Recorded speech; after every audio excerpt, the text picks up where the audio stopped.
जय हिंद दोस्तों, मैं अंकुश मिश्रा आप सबका अपने इस चैनल में बहुत बहुत स्वागत करता हूं। तो आज है हमारा सिंप्लीफिकेशन कैलकुलेशन का पार्ट 8, जहां पर हम लोग शुरू करने वाले हैं अपने शीट 2 को। हमने अभी तक अच्छे से अपना जो शीट 1 था उसको अच्छे से खत्म किया और आज हमारा शुरू होगा सिंप्लीफिकेशन का शीट 2। तो शीट 2 में जितने भी क्वेश्चंस पूछे गए, हर एक क्वेश्चन प्रीवियस ईयर के और वेरियस एग्जाम्स के से वो क्वेश्चंस लिए गए। इसके अंदर prelims, mains, CPO, CHSL, CDS, CAT, हर प्रकार के एग्जाम के क्वेश्चंस को मैंने इसके अंदर कवर करने की पूरी कोशिश की है और मुझे पूरा भरोसा है आपको ये लेक्चर सीरीज बहुत पसंद आने वाला है। और शीट 2 में मैं आपको पहले से बोल देता हूँ, अगर लूज ढीले डाले बैठे हो तो बैठ जाओ टाइट, क्योंकि यहाँ पे आपको अपने दिमाग की जरूरत पड़ेगी। समझ गए? यहाँ पे आपका दिमाग खर्चा होगा। ये ऐसा नहीं है कि आपको मैं एक बार में सिखाऊं और एक बार में आप समझ जाओ।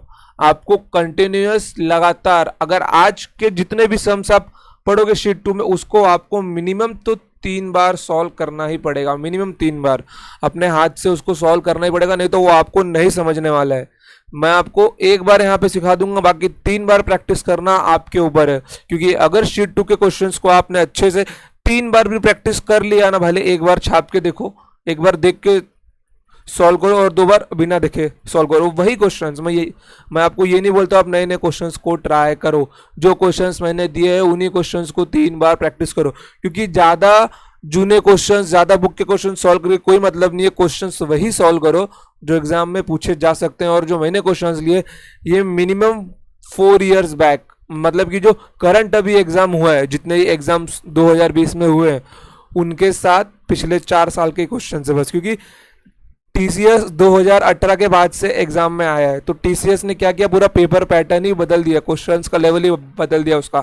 तो अगर आप लोग अभी भी अगर 2010 2011 क्वेश्चन सॉल्व करते रहेंगे प्रैक्टिस में, तो उसका कोई वर्थ इट नहीं होगा। हाँ, उसको अगर एक बार आपको सॉल्व करना है तो एक बार सॉल्व करके देख लो उसको, बट अगर आप ही उसको डेली सॉल्व कर रहे हो कोई मतलब नहीं।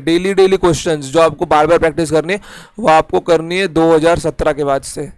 2017 के बाद से जितने क्वेश्चंस पूछे गए प्री और मेन से, उनको आपको कम से कम 3 से 4 बार सॉल्व करना है एग्जाम में जाने के पहले। समझ गए? और जो CGL का एग्जाम होता है, CGL और CDS का एग्जाम, इसमें क्वेश्चंस अच्छे खासे आते हैं, अच्छे लेवल के क्वेश्चंस आते हैं, कोई हल्के फुल्के क्वेश्चंस नहीं होते।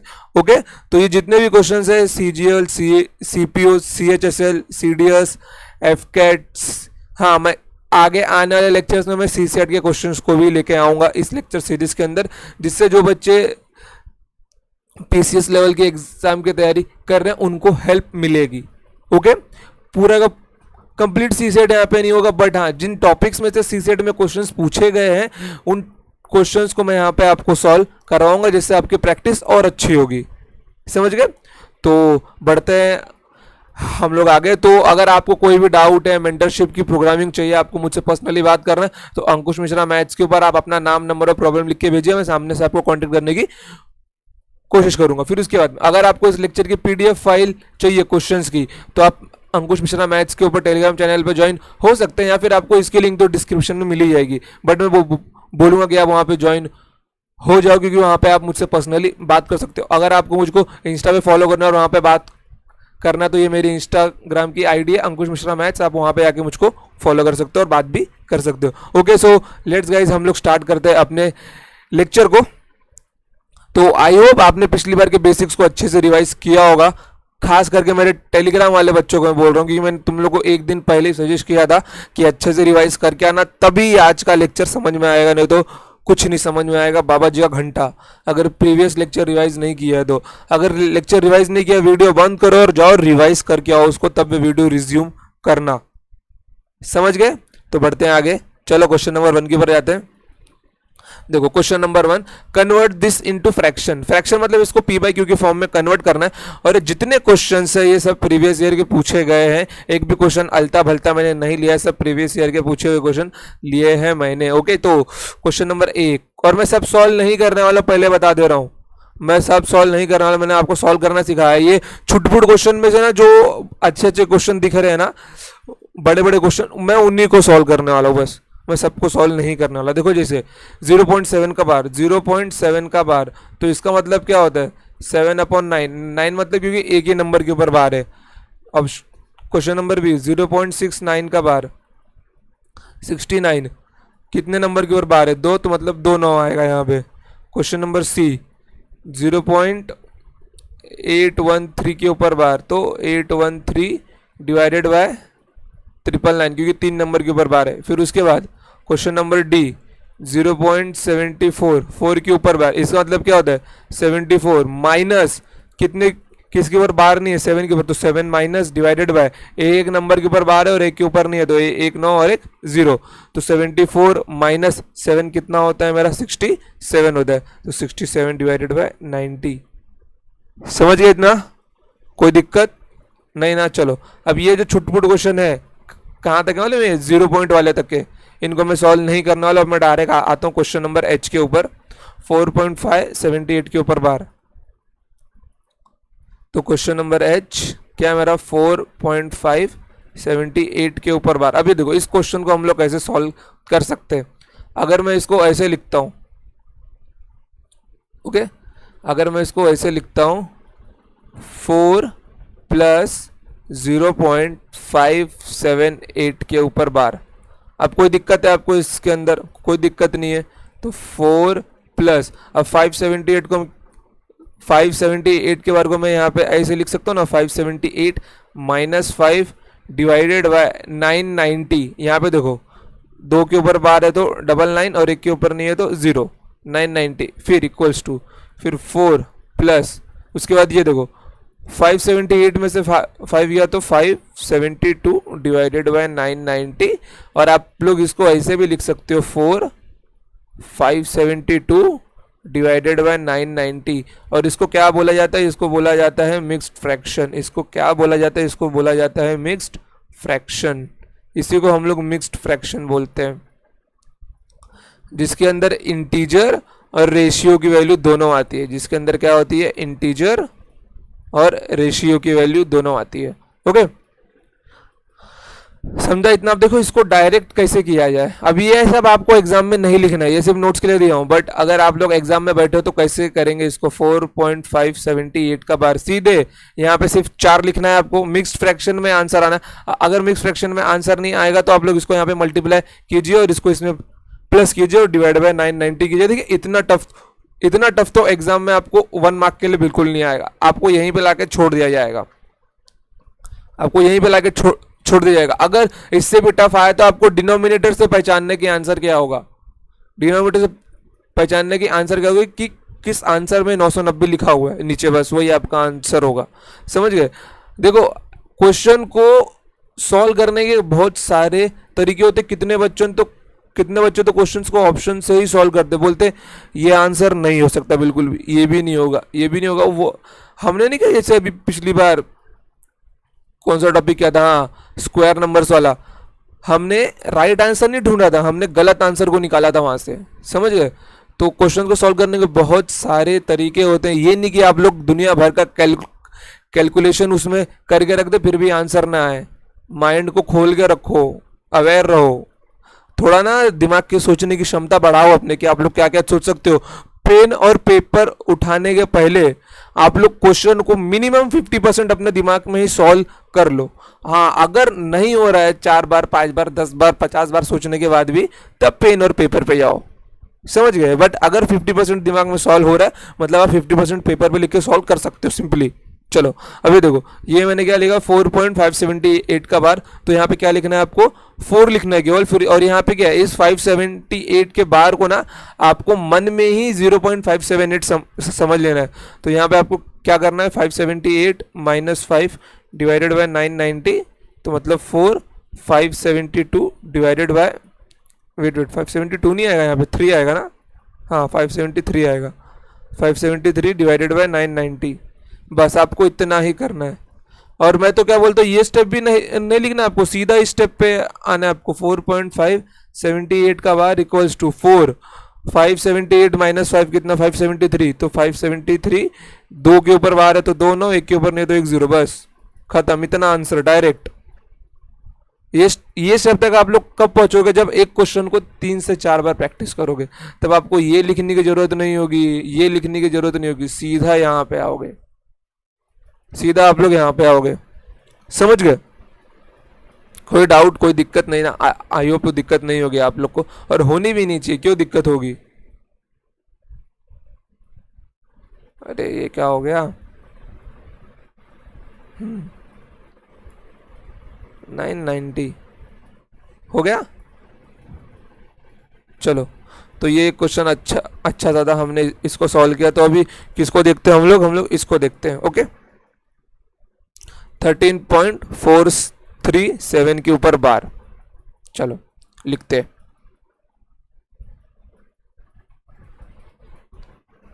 आई थिंक दूसरा कलर लेना चाहिए क्या मेरा? 13.437 के ऊपर बार। अब इसको मैं कैसे लिख सकता हूँ? देखो, मैं अभी 13 प्लस 0.437 के ऊपर बार बिल्कुल भी नहीं लिखने वाला हूँ। मैं इसको यहाँ पे लिखूंगा डायरेक्ट 13,437 माइनस 43 डिवाइडेड बाय, एक के ऊपर बार है तो एक, नौ, और दो के ऊपर नहीं है तो जीरो। और वो जो जीरो लगाओगे ना, वो सिर्फ पॉइंट के बाद वाले नंबर्स को देख के लगाना। बोल दोगे सर यहाँ पे भी तो बार नहीं है क्या, 2 जीरो और लगा दे? बिल्कुल भी नहीं। जो जीरो लगेगा वो पॉइंट के बाद कितने नंबर के ऊपर बार नहीं है, उतने नंबर ऑफ जीरोस आएंगे बस यहाँ पे। समझ गए? फिर उसके बाद 437 माइनस 43 मेरा कितना होता है? 394 होता है। तो 394 डिवाइडेड बाय 900। खत्म, आंसर मिल गया आपको। क्या ज्यादा पेन चलाना पड़ा आपको? अब देखो, जो एवरेज बच्चा रहेगा ना वो भी इसको कर सकता है, बट जो बिलो एवरेज लाइन है, जिसने स्कूल में कभी पढ़ाई नहीं की है, जो नकल मार के पास हुआ है, उन लोग का क्या होगा? अगर उनको, मतलब ये नहीं बोल रहे कि उनको पढ़ना नहीं आता, अगर उनको पढ़ना आता है, वो मेहनत कर सकते हैं, तो उनका नॉर्मली क्या होगा? वो लोग ऐसे लिखेंगे 13 प्लस 0.4377 के ऊपर बार, फिर 13 प्लस, फिर यहाँ पे क्या होगा? 437 माइनस 43 डिवाइडेड बाय 990, सॉरी 900, फिर 13 प्लस यहाँ पे क्या है मेरा 393। और अगर वो लोग डायरेक्ट देख के माइनस भी नहीं कर पाएंगे तो लोग एक स्टेप और बढ़ाएंगे यहाँ पे अपना 437 माइनस 43, ये वो लोग एक स्टेप और बढ़ाएंगे अपना। फिर यहाँ पे लिखेंगे 394, फिर 394 डिवाइडेड बाय 990 ना 900। अगर वो लोग दिमाग से चालाक होगा तो इसको मिक्स फ्रैक्शन में कन्वर्ट करेंगे, नहीं तो उसको वो लोग यहाँ पे मल्टीप्लाई करने के बाद इसको लिखेंगे, बट ऐसा नहीं करना है आपको। 394 डिवाइडेड बाय 900, ये देखो, क्या इतना लिखने की जरूरत थी हमको? बिल्कुल भी नहीं। देखो, अगर आप लोग नोट्स भी बनाते रहोगे ना, तो ये डायरेक्ट लिखो नोट्स के अंदर। डायरेक्ट नोट्स में आपको मालूम, आपको खुद समझ है कि किस क्वेश्चन के एक्सप्लेनेशन को लिखना है और किस क्वेश्चन के एक्सप्लेनेशन को नहीं लिखना है। समझ गया? मैं नोट्स बनाने के लिए बोलता हूँ, बट अगर छुटपुट क्वेश्चन में भी आप इतना लिखने लगोगे तो कुछ नहीं होगा। समझ गए?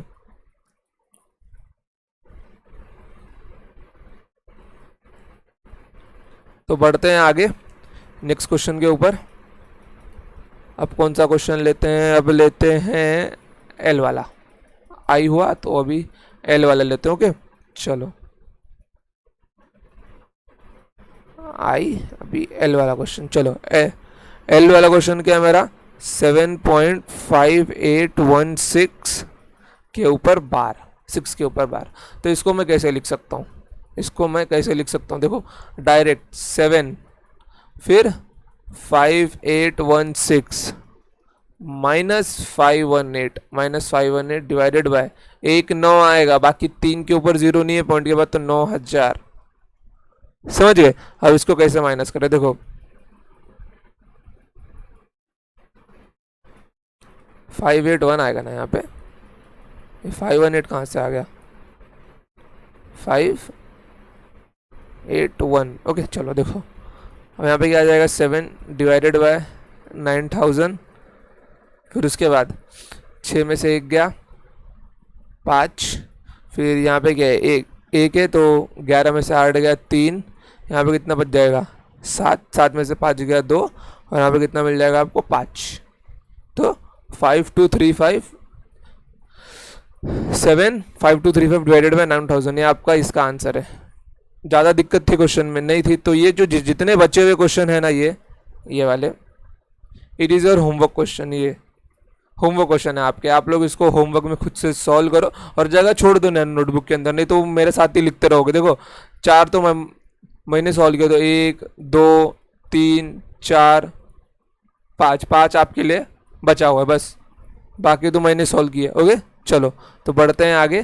तो अभी एक ये कहाँ चले गए, तो एक नए टॉपिक का नाम डालो यहाँ पे, मतलब एक छोटा सा कंसेप्ट है प्रॉपर फ्रैक्शन।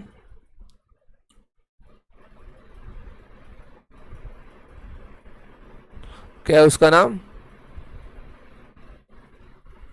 प्रॉपर फ्रैक्शन, मतलब उचित भिन्न, मतलब उचित भिन्न। फिर उसके बाद एक और कंसेप्ट है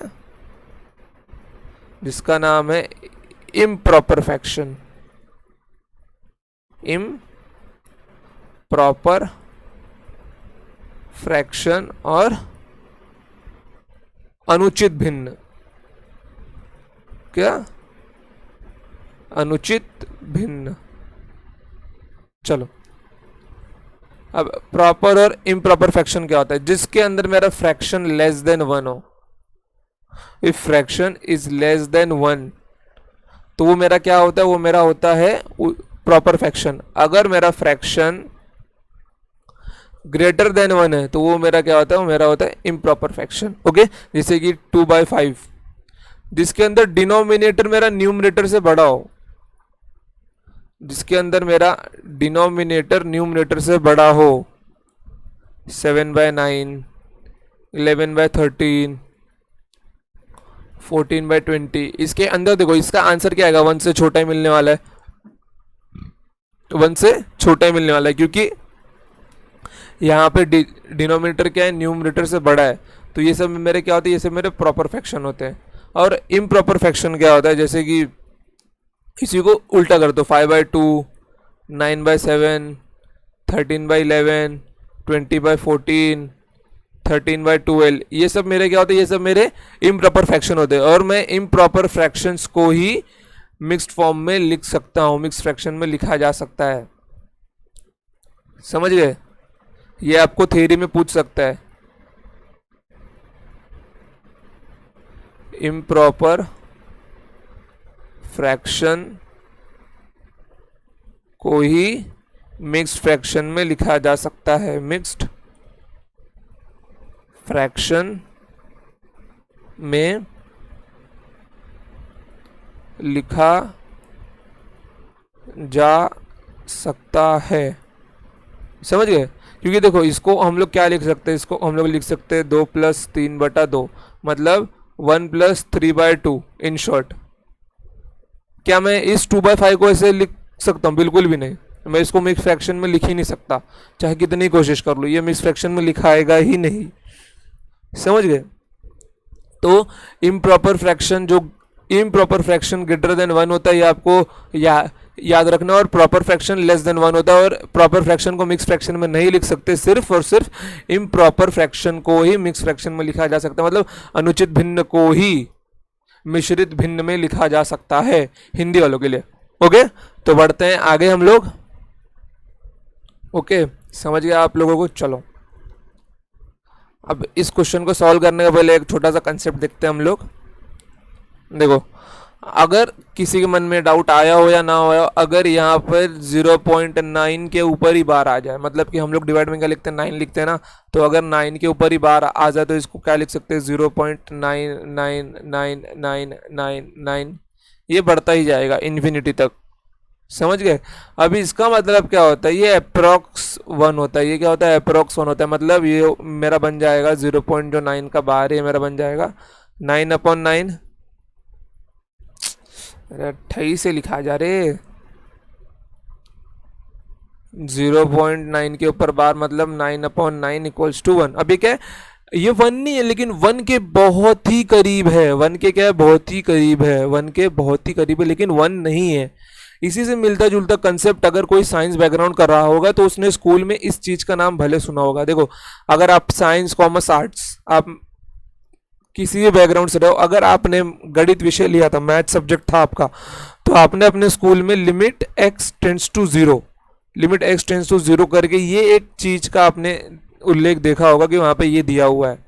ओके, तो इसका मतलब क्या होता है? लिमिट x टेंड्स टू 0 का मतलब क्या? देखो, अभी हम लोगों को ना किसी भी चीज की सबसे छोटी वैल्यू पता करनी है, तो सब लोग बोलेंगे सर सबसे छोटी वैल्यू जीरो होती है। नहीं, मेरे को बोला मेरे को जीरो नहीं चाहिए, जो जीरो के करीब हो लेकिन जीरो नहीं, मेरे को उतनी छोटी वैल्यू चाहिए कि अगर जीरो ही मिल गई तो मतलब उसका कोई अर्थ ही नहीं है ना, क्योंकि सबकी छोटी वैल्यू क्या है, सबकी छोटी यूनिट क्या है, जीरो है। अगर मैं आपको बोलूँ कि ये एक रूम है जिसका एरिया है 29 मीटर स्क्वायर, और अगर मैं बोलूँ इसका सबसे छोटा यूनिट क्या है, तो आप लोग बोल दोगे सर 0 मीटर स्क्वायर। तो ये गलत बात है ना, वर्ल्ड में हर एक चीज़ का आप लोग जीरो जीरो यूनिट ही बताओगे फिर जो होगा, तो ऐसा नहीं करना है। किसी भी नंबर का सबसे छोटा वैल्यू, किसी भी नंबर का, किसी भी फंक्शन का, फंक्शन आपने ट्रिग्नोमेट्री में देखा होगा, साइन थीटा कॉस थीटा, किसी भी फंक्शन का, किसी भी एंगल का, किसी भी इक्वेशन का सबसे छोटा वैल्यू क्या होता है, जो जीरो नहीं हो लेकिन जीरो के बहुत ही करीब हो, जो जीरो के बहुत ही करीब हो, वो हमारा क्या होता है, वो हम लोग को लिमिट से पता चलता है कि उस नंबर की लिमिट कहाँ तक है एक्सटेंड होने की, वो कितना नीचे गिर सकता है। समझ गए, वो कितना नीचे गिर सकता है, वो हम लोग को हमारा लिमिट बताता है। कि अगर आप लोग साइन थीटा फंक्शन के ऊपर लिमिट लगाते हो, देखो मैं आपको यहाँ पे कैलकुलस या जो 11-12 का मैथ्स है वो नहीं सिखा रहा हूँ, मैं केवल कंसेप्ट सिखा रहा हूँ आपको। ओके, तो अगर आप लोग लिमिट, जैसे कि अगर साइन थीटा पे लिमिट लगाते हो ना, तो आप लोग को वो वैल्यू मिलेगी जो जीरो नहीं है लेकिन जीरो के बहुत ही करीब है। अब आप लोग बोलोगे सर साइन जीरो तो जीरो होता है, नहीं, मेरे को जीरो नहीं चाहिए, मेरे को जीरो चाहिए ही नहीं, मेरे को जीरो चाहिए ही नहीं, मेरे को जीरो से जस्ट उसके बाद वाला नंबर चाहिए, वो कौन सा नंबर है, तो वो हम लोग को देता है लिमिट। उसी प्रकार से जैसा यहाँ पे लिखा हुआ है, सर यहाँ पे लिखा हुआ है, क्या लिखा हुआ है, 0.999999, ये मेरा क्या है, मेरा वन के बहुत ही करीब है, लेकिन ये वन कभी नहीं बन सकता, चाहे मैं कितने ही 9 लगा दूँ इसके अंदर, चाहे मैं कितने ही 9 लगा दूँ इसके अंदर, लेकिन ये वन कभी नहीं बन सकता। समझ गए, ये क्या मेरा अप्रॉक्स वन है। फिर उसके बाद मैंने आपको नंबर सिस्टम में एक नंबर बताया था 37 इज अ मैजिकल नंबर। 9 के बाद इसी की गिनती होती है मैजिकल नंबर्स में। ओके, ये क्या मेरा एक मैजिकल नंबर है। तो 37 इंटू 3 मेरा क्या होता है, 37 इंटू 3 मेरा होता है 111। फिर उसके बाद 666 को मैं क्या लिख सकता हूँ, मैं 666 को क्या लिख सकता हूँ, मैं 666 को लिख सकता हूँ 6 इंटू 111, मतलब 6 इंटू 3 इंटू 37। देखो ना, 111 मेरा क्या है 37 इंटू 3, और यहाँ पे 37 इंटू 3। अगर यहाँ पे 999 हो तो मैं इसको क्या लिख सकता हूँ 9 इंटू 111, और 111 को मैं क्या लिख सकता हूँ 9 इंटू 3 इंटू 37, मतलब 111 को 3 इंटू 37, और 9 इंटू 3 मेरा कितना होता है 27 इंटू 37। समझ गए, 27 इंटू 37 का मल्टीप्लिकेशन कितना आता है 999 आता है। इसको याद रखना, इसको क्या करना, याद रखना, मतलब इसको याद रखना। ओके, चलो, जब मैं 999 को 27 से डिवाइड करूंगा तो क्या मिलेगा मेरे को 37 मिलेगा। देखो, जो इंपॉर्टेंट नंबर्स के रूल है ना, वो याद रखने बहुत ज़रूरी होते हैं, उनको हम लोग छोड़ नहीं सकते। जो नंबर्स इंपॉर्टेंट है, जो मैजिकल नंबर्स है, तो उनसे घटने वाली जो जो इक्वेशंस है, जैसे यहाँ पे ये देखो 999 इंटू 9, तो ये 27 इंटू 37 999 होता है। इसको माइंड में याद कर लो। अगर आप 999 को 27 से भाग दोगे तो आपको 37 आएगा, ये भी आपको याद ही रखना है। समझ गए, अगर आप 37 डिवाइडेड बाय 999 करते हो तो आपको क्या मिलेगा 1/27 मिलेगा, ये भी आपको याद ही रखना है। समझ गए, मतलब 37 999 को 27 बार काटता है। समझ गए, चलो चलते क्वेश्चन के ऊपर। अब ये वाला क्वेश्चन देखो, ये वाला क्वेश्चन प्री के एग्जाम में पूछा हुआ क्वेश्चन है। क्वेश्चन क्या मेरा 0.11 पे बार प्लस 0.22 पे bar into 3 divided by cube root of 0.37 पे बार।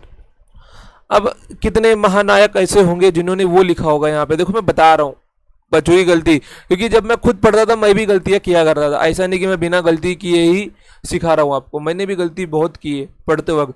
सबसे पहली गलती वो लोग क्या लिखे होंगे 11/99 प्लस 22/99। कॉमन सेंस की बात है, उन लोगों ने सबसे पहले ये लिखा होगा, फिर इंटू 3 लिखा होगा। समझ गए, जो कि ये गलत है बिल्कुल भी, जो कि ये बिल्कुल भी गलत है। ऐसा लिखना ही नहीं है। ऐसा क्यों नहीं लिखना मैं बताता हूं आपको। देखो, यहाँ पर क्या है मेरा 0.11, मतलब अगर मैं 0.11 के बार को यहाँ पे लिखूँ तो 0.11111111, मेरा क्या हो रहा है, 1 1 ही तो रिपीट हो रहा है। मेरा क्या हो रहा है, 1 1 ही तो रिपीट हो रहा है, मतलब ये मेरा क्या है 0.1 के ऊपर बार नहीं है, ये 0.1 के ऊपर बार नहीं है। ये लोग ने यहाँ पे उलझन पैदा करने के लिए लिखी है बस, ताकि आपको उलझन में डाल सके। वैसे ही 0.22 का बार है वो मेरा क्या है 0.222222 इक्वल्स टू 0.2 का बार। देखो एग्जामिनर बहुत कोशिश करेगा आपके दिमाग के साथ खेलने के लिए, बट आपको उसको खेलने के लिए नहीं देना है आपके दिमाग के साथ, समझ गए? आपको उसे अपने दिमाग के साथ खेलने के लिए नहीं देना है। जितना हो सके उसको उतना उस एग्जामिनर को टैकल करने की कोशिश करो बस। ओके चलो अब देखो, अब मैं इसको क्या लिख सकता हूँ, मैं इसको लिख सकता हूँ, मैं इसको क्या 1/9 नहीं लिख सकता, क्योंकि ये तो मेरा 0.1 का बारी है ना, मतलब ये मेरा क्या है 1/9 plus 2/9 into 3 divided by cube root of, क्या है मेरा ये क्यूब रूट ऑफ है, तो मैं 37 डिवाइडेड बाय कितने नंबर पे बार है, 3 नंबर पे, मतलब 999। देखो इसीलिए मैंने आपको पीछे 37 का रूल सिखाया था। तो ये मेरा क्या बन जाएगा 3 डिवाइडेड बाय 9, ये देखो ना बेस सेम है ना, तो 2 1 3 3/9 मतलब 1/3, और 3 से 3 कैंसिल, मतलब ऊपर मेरा आ जाएगा 1। ऊपर कितना मिल जाएगा मेरे को 1 मिल जाएगा। फिर यहाँ पे क्या 37 और 9 कितनी बार जाएगा 27 बार जाएगा ना, मैंने पीछे बताया आपको। तो ब्रैकेट में कितना मिल जाएगा 1/27, और 1/27 का क्यूब रूट कितना होता है 1/3, और ये 3 मेरा क्या होगा, ये 3 मेरा ऊपर जाएगा, मतलब क्या मिल जाएगा मेरे को 3 आंसर मिल जाएगा। समझ गए? एग्जाम में आपको इतना भी नहीं लिखना है, सिर्फ और सिर्फ ये लिखना है आपको एग्जाम में। अब ऐसे क्वेश्चन के लिए अगर आप लोग इतना लिखने लगे एग्जामिनेशन हॉल में, अपने पेन और पेपर के ऊपर कितना टाइम खराब करोगे यार। सीधा यहाँ पे देखो ना, 1 1 मतलब 1 का बार, यहाँ पे 2 का बार, 1/9 2/9 मतलब 3/9, यहाँ पे मल्टीप्लाई बाय 3 है तो 1/3, 3/9 मतलब 1/3 होता है, 3 से 3 कैंसिल, फिर अंडर रूट ऑफ 37/999, मतलब ये 27 बार पे जाता है 27, तो उसका क्यूब रूट दिया मतलब 1/3, तो 1/1/3 मतलब 3 ऊपर जाएगा, तो आंसर 3। ऐसे ना बोल के क्वेश्चन सॉल्व करने की प्रैक्टिस करोगे ना, देखो क्वेश्चन जल्दी सॉल्व होंगे आपके। पेन और पेपर से, पेन और पेपर के ऊपर लिखने से बहुत जल्दी क्वेश्चन सॉल्व होंगे, क्योंकि पेन और पेपर में आपको हर एक स्टेप लिखना पड़ेगा क्वेश्चन सॉल्व करने के लिए। लेकिन अगर मुंह से बोल के सॉल्व करोगे तो क्वेश्चन आपके सामने, आप लोग स्टेप अपने माइंड में ही इमेजिन कर सकते हो। समझ गए? और ऐसा करने से ना आपकी मानसिक वृद्धि होती है। मैं आपको एक बात बताऊँ क्या, मैं जब अपनी डिग्री के फर्स्ट ईयर में था ना, तो हम लोग एक सब्जेक्ट था फिजिक्स, और फिजिक्स के प्रैक्टिकल लैब में ना कैलकुलेशन कर रहे थे हम लोग अपने कैलकुलेटर के ऊपर, वहाँ पे हम लोग को अलाउड था वो। तो मेरा एक फ्रेंड था, वो महाशय क्या कर रहे थे पता है आपको, कैल्सी दिया हुआ था ना, तो एक जगह ना हम लोग को एंगल मिला था 0 डिग्री, तो हम लोग को जो एंगल मिला है ना उसको अपने रिजल्ट के साथ में मल्टीप्लाई करना था हम लोग को। तो महाशय ने क्या किया मालूम, 0 इंटू जो हमारा रिजल्ट था। देखो अब इसका आंसर डायरेक्ट 0 आएगा, किसी को भी पता है, लेकिन महाशय ने ये चीज भी कैल्सी पे लिखी, ये चीज भी उस महाशय ने कैल्सी पे ही लिखी। क्यों लिखी पता है? उसको कैल्सी की आदत लग गई थी, वो दिमाग से सोचना छोड़ दिया था वो। तो वैसा आपको नहीं करना है, पेन और पेपर की आदत उतनी ही लगाओ जितनी जरूरी हो, ज़्यादा इसकी आदत लगाने की जरूरत नहीं। अगर पेन और पेपर के आदि बन गए एग्जामिनेशन हॉल में, देखो पेन पेपर का योगदान केवल और केवल 20 से 30% होना चाहिए, उससे ज़्यादा मत रखो यार। क्योंकि अगर एग्जाम निकालना है, जल्दी क्रैक करना है, और खुद के ऊपर प्राउड भी तो फील करना है आपको कि आप लोग क्वेश्चन सॉल्व कर सकते हो अच्छे से। और पेपर में तो 70% क्वेश्चन सिंपल होते हैं, उसमें से भी जो 60% आते हैं वो बिना पेन पेपर, मतलब उसके लिए आपको ज़्यादा लिखने की जरूरत नहीं है, सिर्फ ये एक दो लाइन लिखने की जरूरत है बस, उससे ज़्यादा नहीं लिखने की जरूरत है। समझ गए? तो अगर आप लोग अपनी प्रैक्टिस चालू रखो तो मुझे कमेंट बॉक्स में बताओ कि आप लोग वैसी प्रैक्टिस कर रहे हो अपने घर पे, क्योंकि तभी फायदा होगा ये लेक्चर का। नहीं तो सम तो आप लोग को सॉल्व करना सीख जाओगे, लेकिन सम लाखों बच्चों को सॉल्व करना आता है, लेकिन सिलेक्शन हजारों का ही होता है। क्यों? क्योंकि वो जल्दी सॉल्व कर पाते हैं उस सम को। समझ गए? तो बढ़ते हैं नेक्स्ट क्वेश्चन के ऊपर, बढ़ते हैं आगे। अब देखो ये क्वेश्चन क्या है, ये क्वेश्चन भी आपसे प्री में पूछा गया है। क्वेश्चन क्या है मेरा, क्वेश्चन मेरा है कि A B and C are three single digit number such that 0 point A B C A B C A B C is 26/37। तो A plus B plus C का मान बता, मतलब ये ए बी सी इनके प्लेस पे क्या आएगा, इनका हमको मान पूछ रहे हैं, इनका क्या पूछ रहे हैं हम लोग को, मान पूछ रहे हैं। ओके, तो कैसे करें हम लोग, सबसे बड़ा सवाल कैसे करें हम लोग। चलो देखो, ए बी सी क्या है, तीनों एक सिंगल डिजिट संख्याएं हैं, तो यहाँ पे क्या लिखा हुआ है 0 point A B C A B C A B C. तो यहाँ पे क्या मिला हम लोग को, 26/37 मिला है।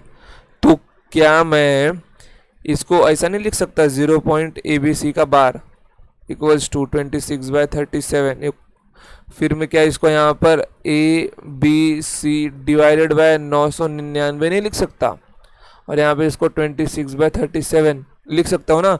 तो ये कितनी बार जाएगा, 27 बार जाएगा। आप सबको पता है, याद कर, मैं इसलिए याद करने को बोला था आपको, नहीं तो अगर आपको ये याद नहीं होगा तो आप लोग ऐसे करते बैठोगे वहाँ पे, और ऐसा अच्छा थोड़ी ना लगता। आप लोग ग्रेजुएट लेवल का एग्जाम दे रहे हो, साल भर तैयारी की, और एग्जाम में अगर आपको ये करना पड़े तो वैसी तैयारी वेस्ट है गाइस, बिल्कुल वेस्ट है, क्योंकि स्टैंडर्ड चीजें आपको याद होनी चाहिए। हाँ, अगर यहाँ पे कोई दूसरा नंबर होता, दूसरा टेबल रहा होता तो बोल सकते थे बस, बट जिसका डायरेक्ट रिजल्ट आपको आपके टीचर ने बताया है वो आपको बिल्कुल नहीं करना है।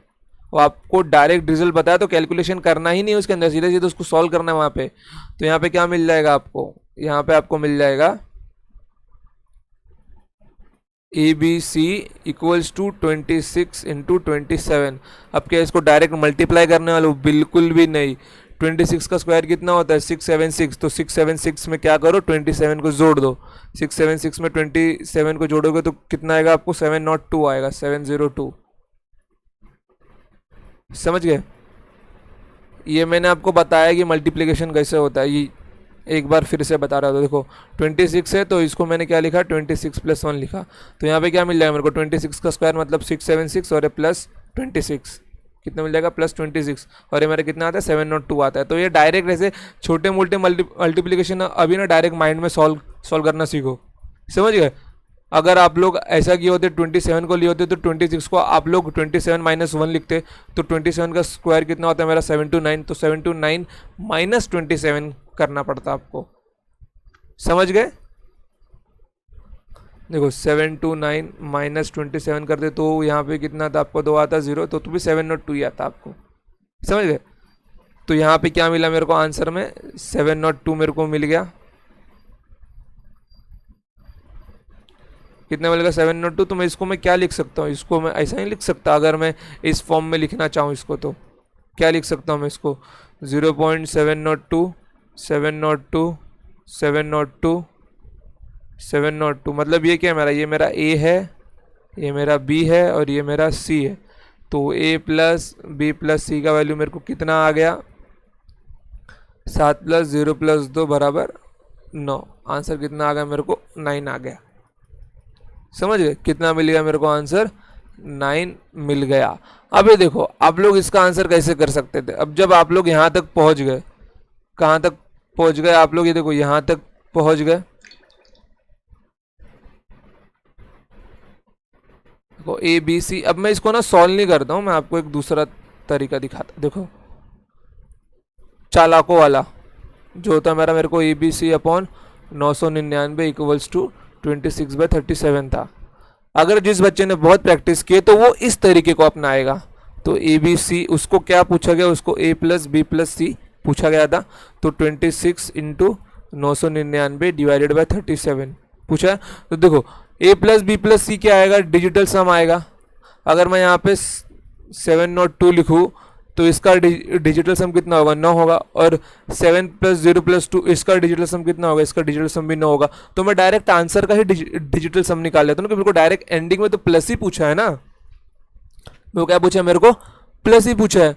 तो यहाँ पे देखो 7 3 कितना होता है, 10 होता है, मतलब नीचे आएगा 1, और ऊपर मेरा क्या है 999 मल्टीप्लीकेशन में, और जहाँ पे 9 का मल्टीपल होता है उसका डिजिटल सम कितना आता है, 9 आता है। तो देख लो किस आंसर का डिजिटल सम मेरा 9 है, केवल एक आंसर का ऑप्शन है, तो ऑप्शन है इसमें आंसर।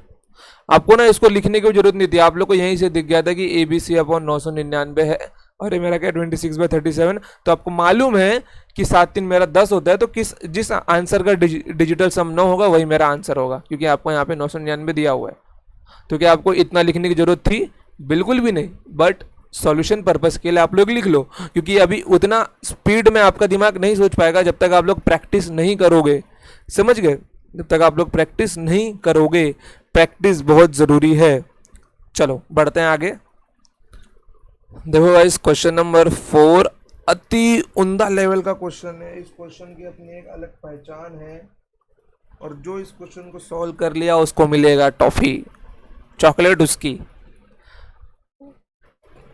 समझ गए? ये क्वेश्चन कैट के एग्जाम में पूछा गया है, और ये क्वेश्चन सिंप्लीफिकेशन का है। आपको किस एंगल से लग रहा है बता दो मेरे को। समझ गए? तो क्वेश्चन में क्या बोला गया है, एम और एन एक ऐसे इंटीजर या पूर्णांक है जहां पर एन की वैल्यू 0 से 9 के बीच लाई करती है, मतलब 0 से 9 के बीच आती है। और ये एक इक्वेशन दिया गया है आपको, m upon 810 equals to 0.9n5 the whole bar. तो m प्लस एन का मान किसके बराबर है? m प्लस एन का मान किसके बराबर है? तो मैं आप सबसे ये इंसिस्ट करूंगा कि वीडियो को पॉज करो और इस क्वेश्चन को खुद से सॉल्व करो गाइस, चाहे आपको 10 मिनट लगे या 15 मिनट लगे। हाँ, अगर इतने के ऊपर भी नहीं सॉल्व होता है तो वीडियो को रिज्यूम कर लो। वीडियो क्या करो, वीडियो को रिज्यूम कर लो। मैंने क्या बोला? सामान्य ज्ञान जितना सामान्य दिखता है उतना सामान्य होता नहीं, क्योंकि common sense it's not always a common. समझ गए? कॉमन सेंस होना कोई कॉमन चीज़ नहीं है, बहुत ही कम लोगों में होती है वो। समझ गए?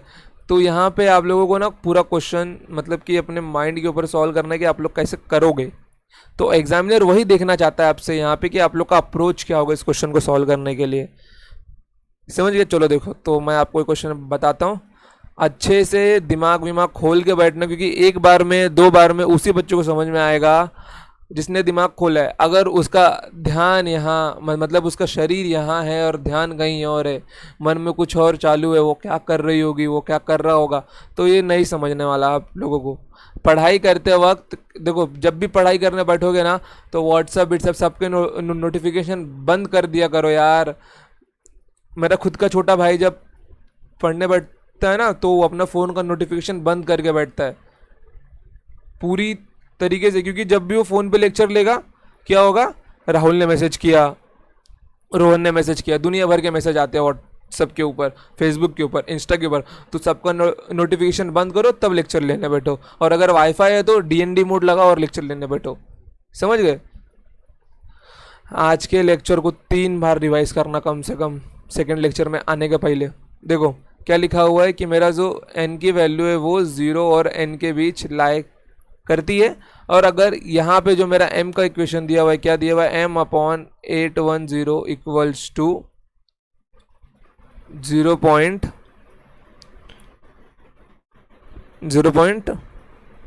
क्या 0.9n5 the whole bar. Okay, फिर इसको मैं क्या लिख सकता हूँ, इसको मैं ऐसा लिख सकता हूँ ना, n अपॉन, रुको एक काम करता हूँ, इसको ना मैं अलग पेज पे ही लेता हूँ ताकि हम लोग को बड़ा पेज में लिखने के लिए। ओके, n की वैल्यू कहाँ लाए,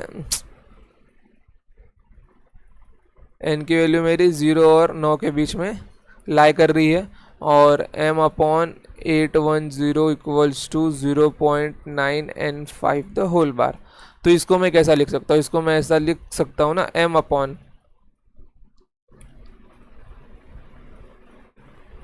इसको मैं ऐसा लिख सकता हूँ, m upon 810 equals to 9n5 upon 999, क्योंकि n भी तो मेरा एक नंबर ही है, क्योंकि मेरे से क्या पूछा गया है, मेरे से m प्लस n पूछा गया है, मेरे से m प्लस n पूछा गया है। ये देखो m प्लस n मेरे से पूछा गया है ना, तो m प्लस n है, तो मतलब n भी मेरा एक नंबर है, तो मेरे को सिर्फ n और m की वैल्यू पता करने की क्या होगी। अब ये देखो, अब ये दोनों मेरा 999, मैंने क्या बताया, 37 इज अ मैजिकल नंबर, और वो 999 को पूरी तरीके से काटता है, तो यहाँ पे कितना मिल जाएगा, 27, और अगर वो इसको काटेगा तो 30 आएगा, क्योंकि 37 3 जा 81 होता है।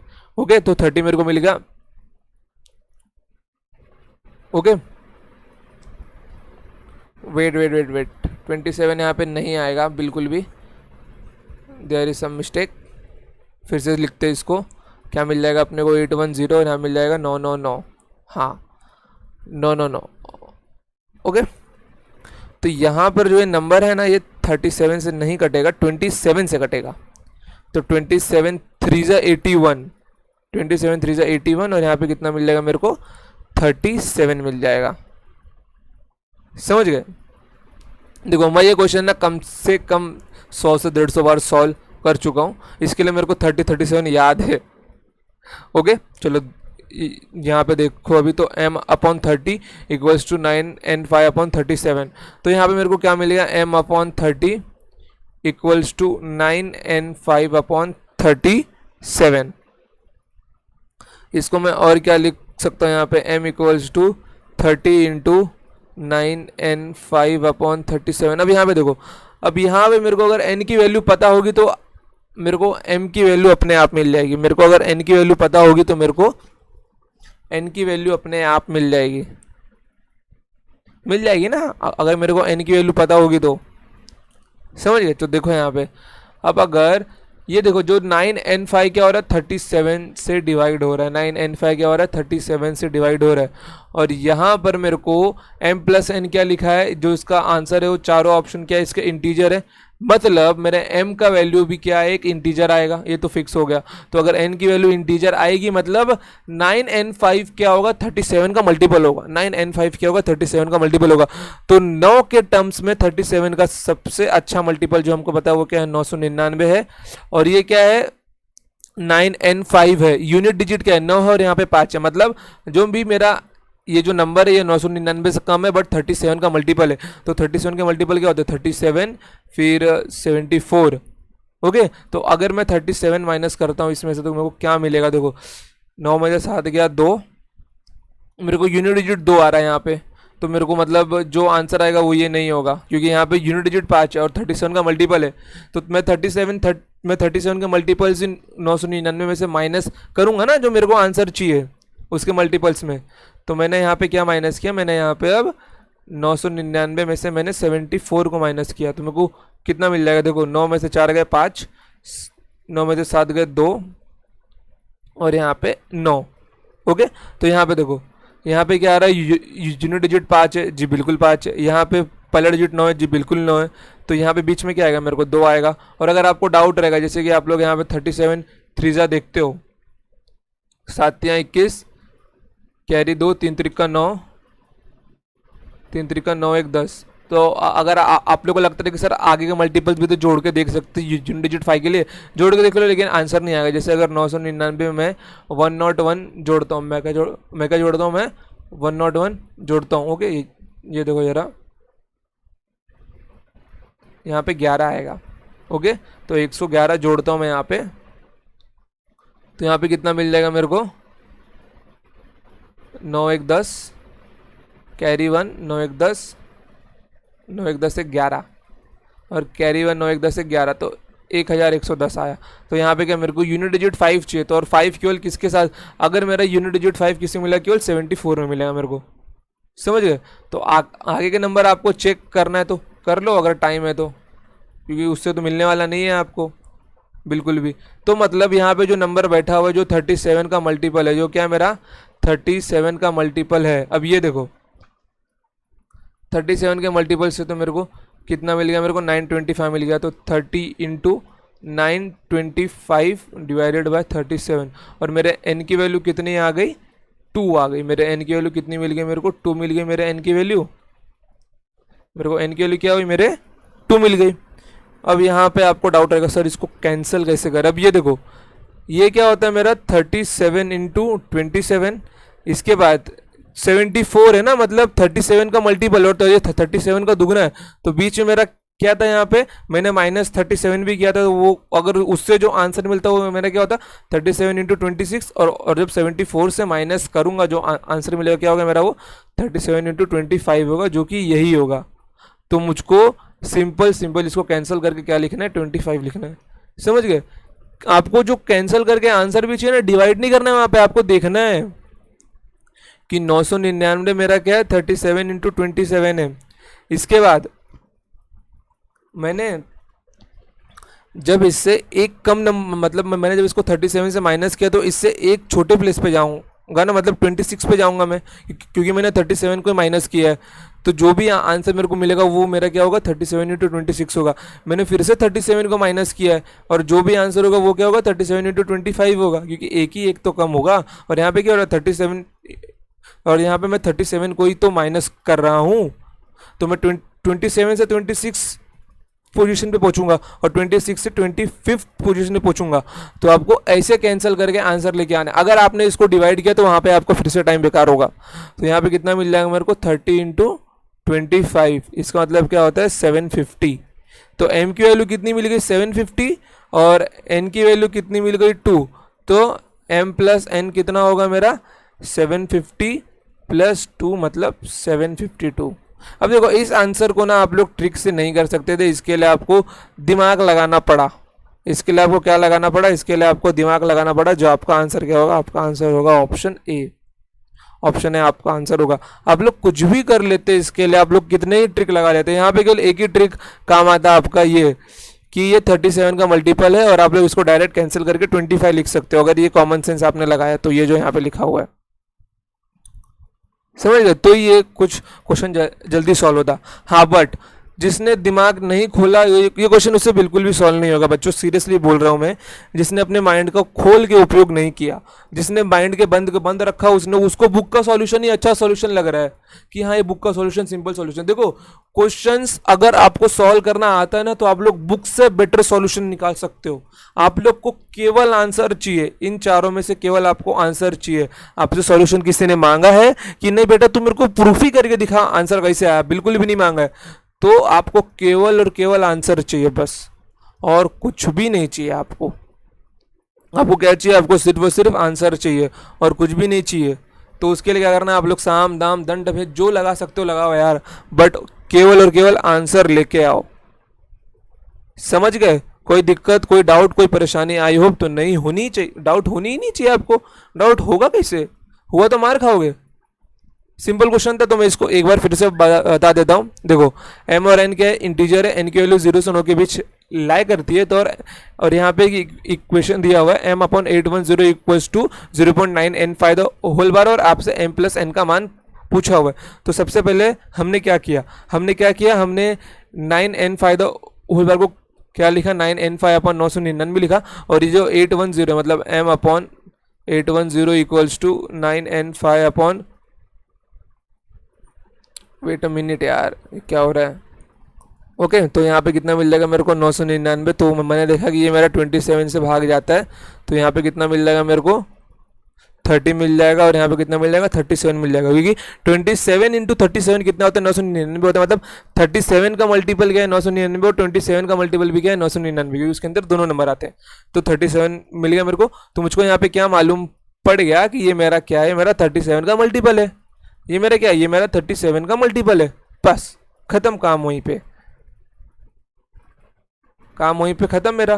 तो 37 का मल्टीपल निकालो, हम लोग को 925 मिल जाएगा। n बीच में मतलब n की वैल्यू 2 है, m की वैल्यू निकाल लोगे आप कितनी आ जाएगी 750, दोनों को जोड़ोगे कितना मिल जाएगा आपको 752 मिल जाएगा, 752 मिल जाएगा। कोई दिक्कत कोई शक आई होप तो नहीं होना चाहिए, क्वेश्चन बहुत ही सिंपल था। हाँ थोड़ा दिमाग लगाने वाला था, अब उतना भी सिंपल नहीं बोल सकते तुम लोगों के लिए। क्वेश्चन थोड़ा सा दिमाग था बट एवरेज, ज़्यादा टफ नहीं, एवरेज। अगर कॉमन सेंस लगाए होते तो क्वेश्चन जल्दी सॉल्व हो गया होता। समझ गए। तो बढ़ते हैं आगे अपने नेक्स्ट क्वेश्चन के ऊपर। तो बढ़ते हैं आगे। ये क्वेश्चन देखो, ये क्वेश्चन पूछा गया है 2017 के मेंस में। मैं आपसे प्री मेंस 10-12 एग्जाम के सबके क्वेश्चन लेके चल रहा हूँ मैं आपके साथ। कोई और क्वेश्चन सॉल्व करने की जरूरत ही नहीं है आपको ना। किसी नोटबुक किसी स्टैंडर्ड बुक में भी ऐसे क्वेश्चन और इतनी नंबर्स के साथ क्वेश्चन नहीं मिलेंगे। समझ गए। स्टैंडर्ड बुक्स में क्या होता है, दुनिया भर के क्वेश्चन ठूस देंगे उसके अंदर। किसी बुक के अंदर आपको 2005 से क्वेश्चन मिल जाएंगे, किसी के अंदर 2010 से मिल जाएंगे। लेकिन क्या मतलब है, अब टीसीएस मार्केट में आ गया, टीसीएस ऐसे क्वेश्चन नहीं बनाता है बिल्कुल भी। तो आपको नहीं पढ़ना है वैसा क्वेश्चन। देखो सॉल्यूशन क्या है इसका, क्वेश्चन क्या बोल रहा है मेरा, यदि a इक्वल्स टू 0.abc तो a किस संख्या से गुणा किया जाएगी ताकि वह एक पूर्णांक बन जाए। If a equals to 0.abc up to infinity then by what number a should be multiplied as so as to get an integral value. हम लोग ए को किस नंबर से मल्टीप्लाई करें कि वो एक इंटीग्रल वैल्यू बन जाए, 2997, 1998 या फिर दोनों, 29 और 97 और 1998। तो देखो ए क्या है मेरा, ए मेरा है 0 point A B C, A B C, A B C ये बढ़ता ही गया है, तो इसका मतलब क्या मेरा, ये मेरा है 0 पॉइंट ए बी सी का बार, क्या मेरा है 0 पॉइंट ए बी सी का बार है। ओके, तो मतलब A equals to A B C upon 999 है मेरा, ये है ना, A B C upon 999, A B C upon 999 है मेरा ये। तो यहाँ पे देखो, अब यहाँ पे मेरे को सब जगह, अब देखो मेरे को सीधा सीधा मालूम है कि मेरा 1000 तो 999 से कैंसिल नहीं होता, मतलब ये तो मेरा आंसर नहीं होगा बिल्कुल भी।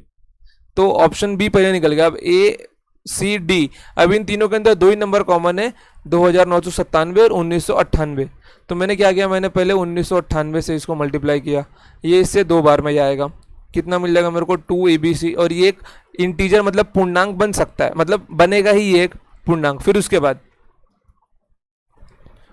क्या दिया हुआ है, ए इक्वल्स टू मैंने क्या लिखा, ए बी सी अपॉन 1999। तो मैं इसके अंदर किससे मल्टीप्लाई करता हूँ, मतलब गुणा करता हूँ 2997 से, ये इससे कितनी बार जाएगा, 3 बार जाएगा। आप लोग जोड़ के देख सकते हो।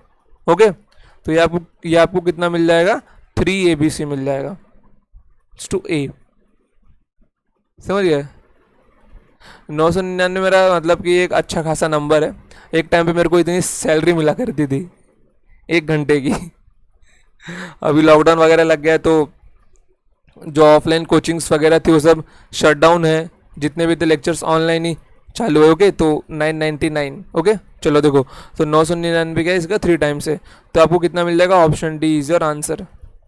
समझ गए आप लोग, कोई दिक्कत आप सबको बिल्कुल भी, आई होप कोई दिक्कत नहीं होगी।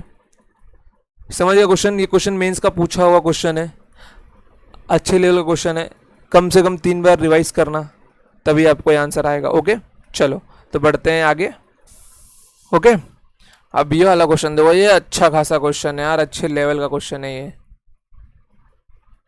इस क्वेश्चन को मैं बोलूंगा पहले वीडियो को करो पॉज और फिर करो सॉल्व।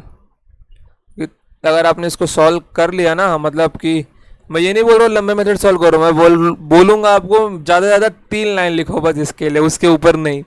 अगर इतने में सॉल्व कर सकते हो ना तो बच्चों सॉल्व करो आप लोग, कि लंबे मेथड से तो कोई भी सॉल्व कर सकता है क्वेश्चन को, दिमाग वाला वही है जिसने शॉर्टकट से सॉल्व किया, क्योंकि एग्जामिनर ने इस क्वेश्चन को सेट ही वैसा किया हुआ है कि ये डायरेक्ट आपका सॉल्व हो जाए 2 से 3 लाइन के अंदर, 2 से 3 लाइन के अंदर। बट अगर नहीं होता है तो मतलब थोड़ी दिक्कत है, थोड़ी प्रैक्टिस की जरूरत है आपको। ओके, तो यहाँ पे देखो, यहाँ पे m क्या दिया हुआ है, मेरा m दिया हुआ है 0.369। अब मैं डायरेक्ट इसका बार लिख रहा हूँ क्योंकि 369 क्या हो रहा है, रिपीट हो रहा है बार बार।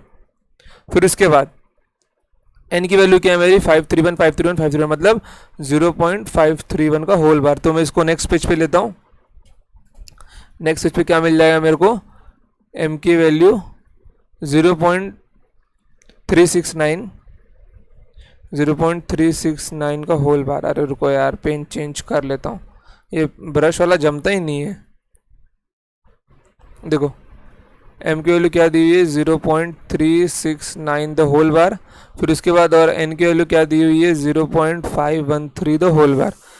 अब आप लोग कॉमन सेंस लगाइए। आप लोग अगर देखो शुरुआती बच्चे हो तो आप में से 90% लोगों ने या 99% लोगों ने यही किया होगा, sir m equals to 369 upon 999, फिर equals to n equals to 513 upon 999। Okay, और आपसे पूछा क्या गया था, आपसे पूछा गया था 1/m प्लस 1/n आपसे पूछा गया था। ओके, तो यहाँ पे देखो, अब आप में से जितने महारत रहे होंगे उन लोगों ने क्या काम किया होगा, अगर ये 1/m और 1/n पूछा मतलब इसको उल्टा किया होगा सबसे पहले, तो m प्लस, देखो 99% लोगों ने यही काम किया होगा, और 1% वो होंगे जो लोग पहले से तैयारी कर रहे होंगे या जिनका दिमाग बहुत शार्प होगा।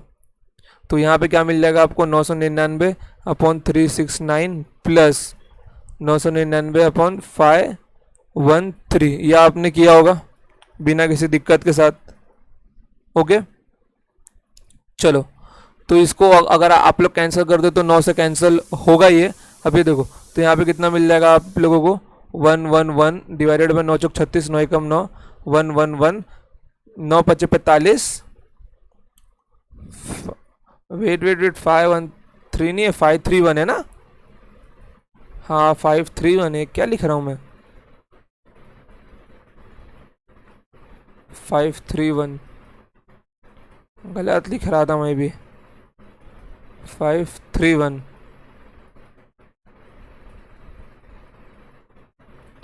531, और जब मैं इसको कैंसिल कर दूँ क्या मिल जाएगा मेरे को? 9×5 = 45, 8 यहाँ पे गया, 9×9 = 81। तो मेरे को क्या मिलेगा यहाँ पे? देखो 111 divided by 41 plus 111 divided by 59।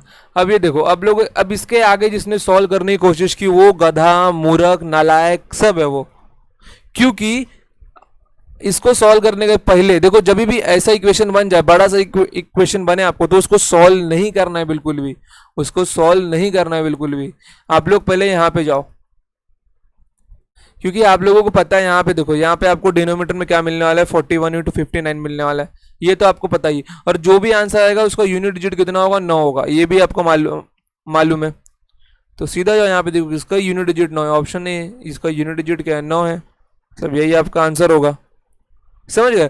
और अगर आपके अंदर सॉल्व करने की इतनी ही है इच्छा, तो इसको सॉल्व करोगे तो क्या मिल जाएगा आपको? 59 × 111 प्लस 111 × 41, ये आपको मिल जाएगा। तो आपको सिर्फ और सिर्फ डिनोमिनेटर चाहिए, तो आप 41 × 59 अगर करते हो तो आप इसको क्या लिख सकते हो? इसको आप लोग क्या लिख सकते हो? 50 -9, और इसको क्या लिख सकते हो? 50 + 9, मैंने आपको सिखाया हुआ है। तो आपको क्या मिल जाएगा? आपको 50² - 9 का स्क्वायर मतलब 2500 - 81, 2500 - 81 कितना होता है मेरा? 2500 - 81 2419। ओके, और ऊपर आपको जो भी मिलेगा उसका यूनिट डिजिट क्या होगा? 0 होगा, क्योंकि 9 × 1 9 और 1 × 1 0, तो 9 और 1 कितना होता है? 0 होता है। तो आपको जो भी मिलेगा उसका यूनिट डिजिट 0 होगा, और यहाँ पे यूनिट डिजिट 0 एक ही क्वेश्चन में है, 1110। तो यहाँ पे आपको क्या मिल जाएगा? 1110, यही आपका आंसर होगा, 1/m + 1/n। बट क्या आपको लगता है कि एग्जाम में इतना बड़ा करना जरूरी है आपको? देखो, करने में ज़्यादा टाइम तो नहीं लगेगा, ये तो हम सबको पता है, मिनिमम 2 मिनट के अंदर आप इसको कर लोगे, क्योंकि इसको इसमें कन्वर्ट करना बड़ी बात नहीं, यहाँ पे 9 से ही कैंसिल करना है आपको, तो ये भी बड़ी बात नहीं है। समझ गए? और आपको यहाँ पे यूनिट डिजिट देख के आप आंसर भी बता सकते हो। बट क्या एग्जाम में इतना बड़ा करना चाहिए? बिल्कुल भी नहीं करना चाहिए। देखो, एम क्या दिया है मेरे को? 0.369 का होल बार, और एन कितना दिया है मेरे को? 0.531 का होल बार। अब ये देखो, अब यहाँ पर अगर आपने अप्रॉक्सीमेशन का कंसेप्ट पढ़ा होगा स्कूल में, साइंस टेक्स्ट बुक के अंदर, क्लास 9th के अंदर पढ़ा होगा, तो आप लोग बोल सकते हो अगर 0 पॉइंट के बाद जो भी नंबर, अभी देखो ये 0.369 क्या है मेरे 4 के करीब नहीं है। देखो, अगर मेरे पॉइंट के बाद कोई भी नंबर है, अगर यहाँ वाला नंबर मेरा 5 से बड़ा है, 5 या 5 से बड़ा है, जैसे यहाँ पे 7 है, यहाँ पे 0.36 है, यहाँ पे 0.38 है, तो मैं इसको क्या लिख सकता हूँ? मैं इसको 0.4 लिख सकता हूँ। अप्रॉक्सीमेशन, ये अप्रॉक्स 0.4 होगा, ये क्या होगा? अप्रॉक्स 0.4 होगा। समझ गए? तो मैं अप्रॉक्स इसको 0.4 लिख सकता हूँ। तो मतलब ये मेरा क्या होगा? 0.4 का, ये मेरा क्या होगा? टोटल 0.4 होगा। अब मैंने बाहर क्यों नहीं लगाया? ये 369 ये 0.4 के करीब है, लेकिन 0.4 नहीं है। समझ गए? और उसके बाद अगर यहाँ पे जो भी नंबर हो, जैसे यहाँ पे 2 है, और यहाँ पे क्या 5 से छोटा नंबर है, इस प्लेस के ऊपर 5 से छोटा नंबर, जैसे 4 है, तो मैं इसको 0.2 लिख सकता हूँ। यहाँ पे 2 है और यहाँ पे 3 है, तो मैं इसको 0.2 लिख सकता हूँ। अप्रॉक्सीमेशन, समझ गए? अगर 5 से छोटा है तो यहाँ पे क्या 5 है, और 5 के बाद क्या मेरा 3 है, मतलब 5 से छोटा नंबर, तो मैं इसको 0.5 लिख सकता हूँ। मैं इसको क्या लिख सकता हूँ? मैं इसको 0.5 लिख सकता हूँ। तो मेरा 1/m + 1/n पूछा गया था, तो 0.4 + 0.5 मेरे को यहाँ पे पूछा गया। तो 1/0.4 मेरा कितना होता है? 2.5 होता है, हम सबको मालूम है, क्योंकि यहाँ पे 10⁻⁻1 है, ये ऊपर जाएगा 10 बनेगा, और 1/4 मेरा होता है 0.25 होता है। तो 0.25 में जब मैं 10 मल्टीप्लाई करूंगा तो 2.5 बन जाएगा। प्लस अब ये कि मेरा 1/2 है, 1/2 मतलब 1/1/2 कितना मिलेगा मेरे को? 2 मिल जाएगा। मतलब आंसर कितना है मेरा? 4.5 आया। अब 4.5 मेरा क्या है? अब 4.5 मेरा क्या है? एक प्रॉपर आंसर मेरे को मिला है। देखो, हमने सब अप्रोक्सीमेशन लगाया है यहाँ पे, तो ये जो आंसर है हमारा अप्रोक्स है। अब आप लोग ना ऑप्शन में जाइए, 4.5। अब यहाँ पे देखिए, यहाँ पे क्या है? ऊपर 111 और नीचे 100 है। क्या आपको इसको डिवाइड करके कभी 4.5 के नज़दीक वाला आंसर मिलेगा? बिल्कुल भी नहीं। क्या आपको इसको डिवाइड करके, ये देखो, ये तो डिनोमिनेटर ही मेरा बड़ा है, कि आपको 4 पॉइंट, आपको 0 पॉइंट में आंसर मिलेगा, तो ये भी नहीं है। यहाँ पे भी क्या है 18397, यहाँ पे क्या 3162, ये लगभग 2000 के नज़दीक है। क्या आपको इसको डिवाइड करके 4.9 के नज़दीक मिलेगा? बिल्कुल भी नहीं।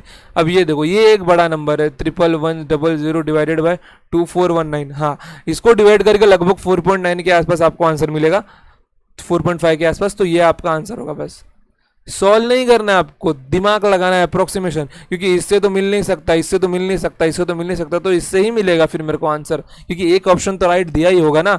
देखो ऑप्शन बेस्ड क्वेश्चन में यही फायदा होता है कि हमारे पास क्वेश्चन भी है, हमारे पास क्वेश्चन भी दिया हुआ है, आंसर भी दिया हुआ है, बट उसी आंसर को ढूंढ के निकालना, और उसी आंसर को ढूंढ के निकालता है चालाक बच्चा। समझ गए? आपको कोई दिक्कत, कोई डाउट? आई होप कि नहीं होनी चाहिए आपको कोई दिक्कत, कोई doubt.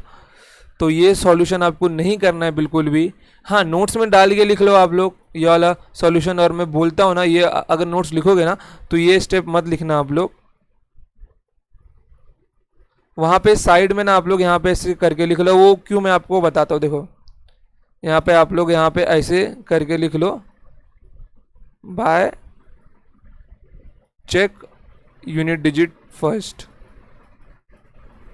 Check unit digit of the denominator of the denominator. Okay, ये मैंने ऐसा क्यों किया? क्योंकि मुझे ये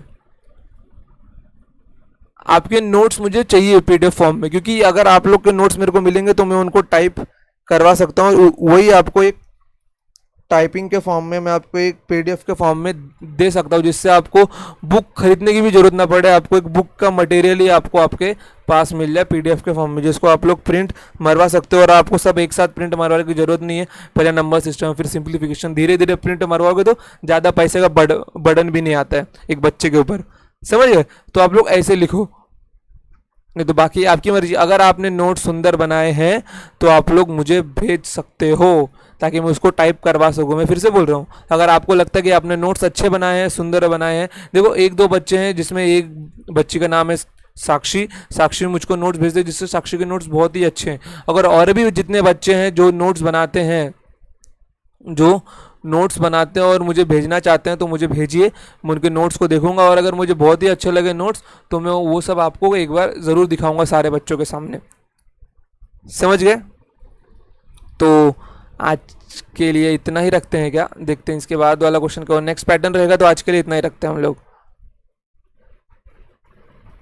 हाँ, इसके बाद अभी नेक्स्ट पैटर्न शुरू हो रहा है, जहाँ पे हम लोग इन सब का सम सीखेंगे, बार वाले इक्वेशंस का। ओके, तो मुझको आप सबसे एक बात करनी है गाइस। देखो अभी आप सब में से ना बहुत सारे लोग एग्ज़ाम देते होंगे, कितनों ने एग्ज़ाम दिए भी होंगे, तो आप सब में से कितने लोग सोच रहे होंगे सर पहली बार में निकल जाएगा क्या पहली बार में निकल जाएगा एग्ज़ाम? जी बिल्कुल भी नहीं निकल सकता। मतलब मैं ये नहीं बोलता नहीं निकलेगा, लेकिन पहली बार में एग्ज़ाम निकल जाए ऐसा ज़रूरी भी नहीं है। किसी किसी को 3 अटेम्प्ट, किसी को 2, किसी को 4, किसी को 5 भी लग जाते हैं।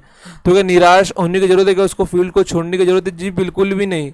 लाइफ में कुछ भी हो जाए क्विट कभी मत करना। आप लोग लाइफ में कुछ भी हो जाए क्विट कभी मत करना, कंटिन्यूटी बनाए रखना। क्योंकि अगर आपके सामने एक आम का पेड़ है और आपको, और आम क्या है, एक आम जो है वो सरकारी नौकरी रिप्रेजेंट कर रहा है। जैसे देखो यहाँ पे मैं बताता हूँ, अगर ये एक आम का पेड़ है और यहाँ पे क्या है, यहाँ पे आम लगे हुए हैं, यहाँ पे क्या है, आम लगे हुए हैं। ओके, और यहाँ पे नीचे आप लोग खड़े हो, यहाँ पे क्या है, नीचे आप लोग खड़े हो, और यहाँ पे पत्थर से, और यहाँ पे एक आम का मतलब है कि सरकारी नौकरी। क्या है यहाँ पे? सरकारी नौकरी, इसका मतलब है। ओके, फिर आपने क्या किया, आपने पत्थर उठाए, पहला पत्थर मारा नहीं गिरा, दूसरा पत्थर मारा नहीं गिरा, तीसरा मारा नहीं गिरा, चौथा मारा नहीं गिरा, हाँ बट 5वें पत्थर में आपका आम नीचे गिर गया और वो आम आपको मिल गया। तो ऐसा ज़रूरी नहीं है कि आप लोग अगर पहली बार में प्रयास करते हो तो आपको मिल ही जाएगा। कुछ कोशिशें तैयारी के लिए भी होती हैं, कुछ कोशिशें तैयारी के लिए भी होती है। आप क्या करते हो, आप पत्थर फेंक फेंक के ये देख रहे थे कि मैं किस प्रकार से पत्थर फेंकूं कि वो आम नीचे गिर जाए, वो नौकरी मेरे को मिल जाए। तो कुछ कुछ कोशिश जो होती है वो तैयारी के लिए भी होती है। समझ गए? तो निराश होने की बिल्कुल भी ज़रूरत नहीं है आपको। आप लोग जितना ट्राई कर रहे हो करो, क्विट कहीं मत करो। अगर गवर्नमेंट जॉब का मन बना लिया है तो आज नहीं तो कल आपको मिलनी ही मिलनी है, समझ गए। अगर जिसने क्विट किया उसको नहीं मिल सकती, उसने सोचा एक बार दिया यार नहीं हुआ छोड़ यार अब क्या होगा, अब तो मिल नहीं रहा है नौकरी, पेपर टफ आता है, पेपर का ये था वो था फलाना था ढिमका था, कुछ मतलब नहीं है। देखो जो लगातार लगा रहेगा, अब ये जो बालक यहाँ पे खड़ा हुआ है, ही और शी, वो क्या कर रहा है, वो कंटिन्यू पत्थर मार रहा है, वो अपनी तैयारी में बार बार लगा हुआ है, कंटिन्यू पत्थर मार के उस नौकरी को नीचे अपने पास लेने की कोशिश कर रहा है वो, तो वो एक ना एक पत्थर तो उसका लगेगा ना। अगर वो कंटिन्यू मार रहा है, ऐसा तो नहीं कि उसका एक पत्थर भी नहीं लगने वाला। अगर देखो एग्जामिनेशन में आप लोग कंटिन्यू पूरी निष्ठा के साथ देखो मैं बोल के चलता हूँ कि 99% मेहनत होती है तो 1% आपका लक भी होता है, 1% आपका लक भी होता है। ये मैं बिल्कुल मानता हूँ कि 1% आपका लक होता ही होता है, क्योंकि वो 1% लक आपके बिलीफ के ऊपर टिका होता है कि आप लोग कर सकते हो। अगर आपने 99% मेहनत करी और 1% में आपको डाउट है यार होगा कि नहीं होगा, और अगर उस डाउट में भी आपको लग रहा है कि यार इस बार मेरा नहीं हो सकता, तो ये 99% मेहनत वेस्ट है, पूरी तरीके से वेस्ट है। होना नहीं होना ये एक बार ये डाउट रहेगा ना तो झेला जा सकता है उसको, बट अगर आपके मन में ये डाउट आया कि नहीं होगा इस बार, मेरे को नेक्स्ट टाइम प्रयास करना पड़ेगा, तो बिल्कुल होगा ही नहीं। और अगर मन में कॉन्फिडेंस है कि हाँ यार इस बार निकाल लूंगा, मैंने मेहनत की है उतनी, अगर आपको अंदर से ये आवाज़ आने लगे ना कि हाँ मैंने इस बार उतनी मेहनत की है, मैं इस बार निकाल लूंगा, तो एग्ज़ाम ज़रूर निकलेगा आपका, समझ गए। इसीलिए अगर एक दो बार में नहीं होता प्रयास में तो उदास मत हो यार बच्चों, क्योंकि कुछ कोशिशें तैयारी के लिए भी होती है, कुछ कोशिशें तैयारी के लिए भी होती हैं। ऐसा ज़रूरी नहीं है कि आप लोग एक ही बार में निकाल लो। देखो आप सबने यूपीएससी का नाम तो सुना होगा। अब अगर यूपीएससी का एग्ज़ाम कितनों का एक बार में निकलता है, और जितनों का एक बार में निकलता है ना उनकी कम से कम 3 से 4 साल की मेहनत होती है, मिनिमम 2 साल की मेहनत से, मिनिमम 2 ईयर से वो लोग कंटिन्यू लगे रहते। ऐसा नहीं कि यूपीएससी का जब पेपर आया उन लोगों ने तभी पढ़ना शुरू किया, नहीं, उनकी प्लानिंग शुरू थी, वो कोशिश कर रहे थे बार बार, वो अपनी तैयारी के लिए कोशिश कर रहे थे बार बार। तो उन्होंने भी तो हाँ उन्होंने पत्थर नहीं मारे, उन्होंने प्रॉपर प्रैक्टिस करके एक ही पत्थर मारा जिससे उनका आम गिर गया। वो होते फर्स्ट अटेम्प्ट वाले बच्चे, और जिनको 4 अटेम्प्ट 5 अटेम्प्ट 3 अटेम्प्ट लग जाते, वो लोग क्या करते, वो लोग ने एक पत्थर मारा नहीं गिरा, दूसरा पत्थर मारा नहीं गिरा, तीसरा पत्थर मारा नहीं गिरा, चौथे पत्थर में गिर गया, समझ गए। तो वो बच्चे होते हैं जिनको एक से ज़्यादा अटेम्प्ट लगता है। और इस एग्ज़ाम में क्या लगता है, इस एग्ज़ाम में लगता है पेशेंस, परसिवरेंस और डिटर्मिनेंट। अगर ये तीनों चीज़ आपके अंदर है ना तो एग्ज़ाम निकाल सकते हो आप लोग, कोई भी एग्ज़ाम, चाहे यूपीएससी हो, एमपीएससी हो, एसएससी हो, यूपीएसआई हो, डब्ल्यूबी पीसीएस हो, एमपीपीसीएस हो, बीपीएससी हो, कौन सा भी एग्ज़ाम हो आप लोग निकाल सकते हो। बट ओनली 3 चीज़ जो आपको मेन इंपॉर्टेंट है, पेशेंस, परसिवरेंस और डिटर्मिनेशन। अगर ये तीनों चीज़ें हैं आपके अंदर तो आप लोग एग्ज़ाम निकाल सकते हो। और एग्ज़ाम नहीं निकलते तो इसका मतलब ये नहीं कि आप लोग को उदास होकर बैठ जाना, फिर से उठो, कोशिश करो। जो फिर से उठ के कोशिश करता है उसी का नाम ज़िंदगी, और वही आगे सफल होता है। और जिसने छोड़ दिया उसको, तो उसकी उतनी कोशिश बेकार, उसकी उतनी कोशिश बेकार। और अपनी गलतियों से सीखो। आपने देखो, अगर आप में से ना कितने बच्चों की 90 लोगों की हैबिट, अगर 100% है तो 90% लोगों की हैबिट ये होती है, जो वो लोग पेपर देते हैं, अगर उसमें जो गलती हुई है ना वो लोग उसको छोड़ देते, वो लोग सही की खुशी मनाते हैं कि हम लोग को 100 में से 14 मिलेगा, हम लोग को अगर 20 मार्क का पेपर है मेरे को 14 मार्क्स मिलेगा।